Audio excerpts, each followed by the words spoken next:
Hello mga kabibig! Welcome back sa ating bagong YouTube channel. Ito ang pinakamaingay ng YouTuber sa balat ng YouTube.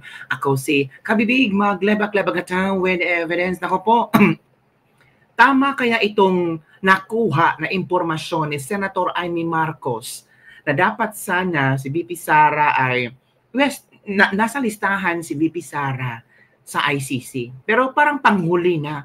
Ngayon na bago na ang listahan. Bakit? Threat si VP Sara sa coming election. So kailangan daw unahin si VP Sara na ipahatid, ipakulong doon sa ICC. Siya na ngayon ang una at susunod nilang target para ipakulong sa ICC. Yan ang balita ni Senator Amy Marcos. Sabi ni Senator Amy Marcos, chismis lang daw ito. Pero sa dami-daming chismis si Senator Amy Marcos, lahat ay nagkatotoo. Base sa mga intriga, base sa mga reflection at nabasa ng mga netizen, ay pawang magkatotoo ito, mga kabibig. Nako, mag-amang Duterte, ikukulong na sa ICC. So success na success si BBM sa kanyang planong mawala ang mga Duterte. And I'm sure Romualdez will take over as the president after ni BBM. Ilang taon na lang? 3 taon na lang. So pinaspasan daw nila na makuha itong si VP Sara. Pati baka impeachment. Paspasan na rin. Di ba mga kabibig? So eto kabibig ba, ang impormasyon ni Senator Amy Marcos na nakakayanig, as in nakakatakot mga kabibig. Ito kabibig, makinig tayo ha. So allegations that, first of all, several weeks ago, a draft was mooted involving a warrant of arrest of 5 police officers, including Senator Ronald Bato de la Rosa. Of late, there has been a rumor, once again, that the Vice President will in fact be issued by the ICC a warrant immediately. Hala. So, ICC will issue a warrant for the Vice President immediately. Nako po, uunahin si VP Sara.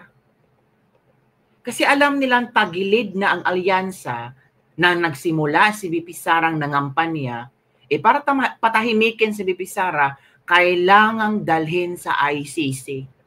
Or, kung manalo man ang PDP laban, Duterte plus si Amy Marcos at kung sino bang number 12 nyo, kailangan daw patahimikin si VP Sara. And the only way para tumahimik si VP Sara, kagaya ng kayang ama na nakulong sa ICC, ilagay si VP Sara sa ICC kasama ang mag-ama. Tapos, isusunod si Bato de la Rosa, si Bongo, at yung ibang mga generals. Para malinis na, wala na mga Duterte sa Pilipinas at yung ibang kontrabida, para daw maghari na sila. Nako. Alam natin na si VP Sara ay nandun sa listahan. Pero alam ko na nasa ibaba siya, no? Doon sa mga pinangalanan. Ngunit, ilang araw nakalipas, may mga report na siya na ang uunahin. Ala, goodness. Where did you get this information, ma'am? Nasusunod si VP Sara na arestuhin? Uso naman ng chismis ngayon. Chismis rin po. Naku po. Not yet.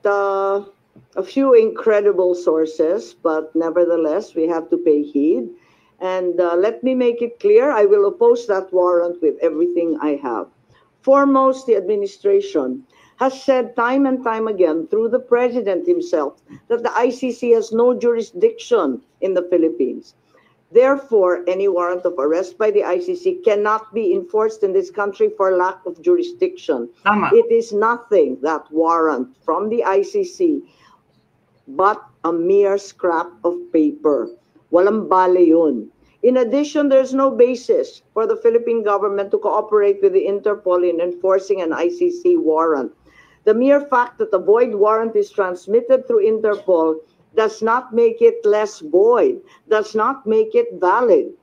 At ikatlo, as the hearings have established, the circumstances surrounding the investigations of the ICC in this country, the incidents leading to the issuance of these ICC warrants, and the enforcement of such warrants are politically motivated and really are in violation of Article 3 of the Constitution of the Interpol itself, which prohibits the Interpol from participating in any intervention or activity of a political character.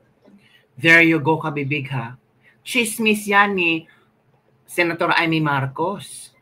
Pero ang chismis na yan ay meron siyang reliable sources. Hindi lang chismis na pagising niya, ay gagawin kong chismis na ito. Hindi.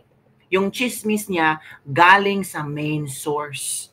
Na dapat sana panghuli si BP Sara sa listahan, inuna na si BP Sara at dapat daw mahuli agad-agad si VP Sara.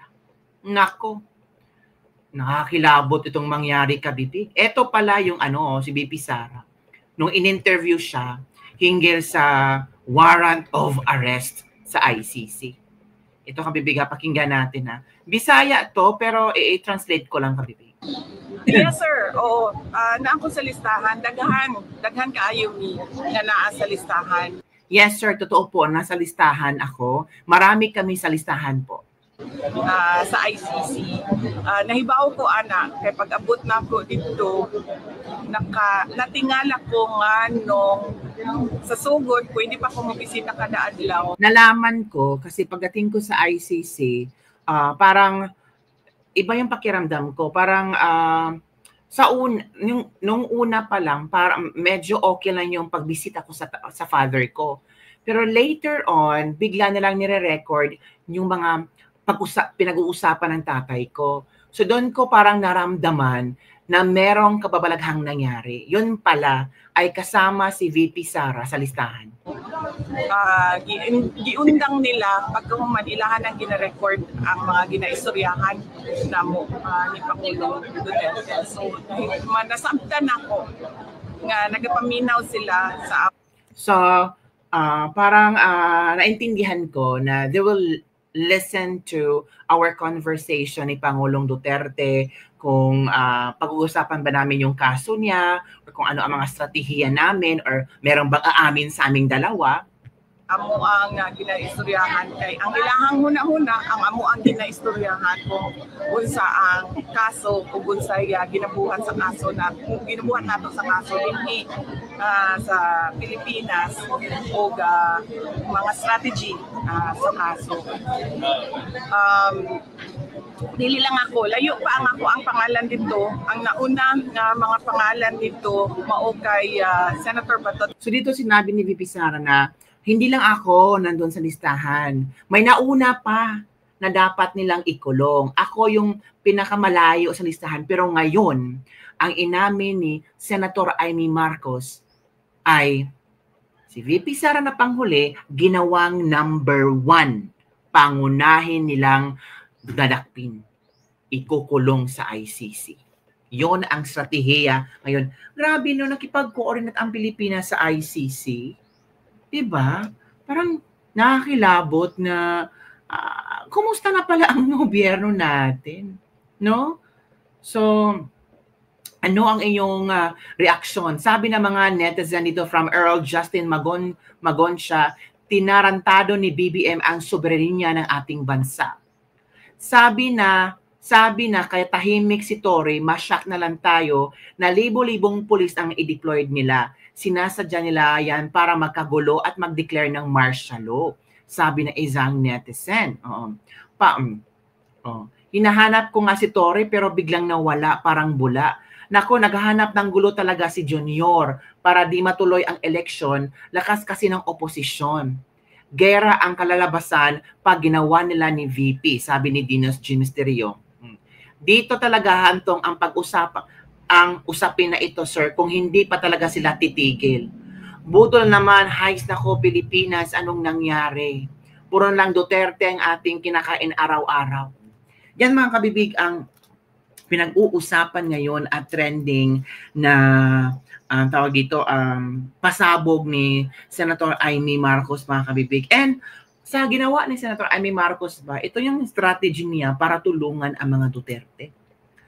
Ito ang strategy niya para ipaalam sa mga tao kung ano na ang status ng mga Duterte, kung ano ang posibilidad na mangyari sa mga Duterte.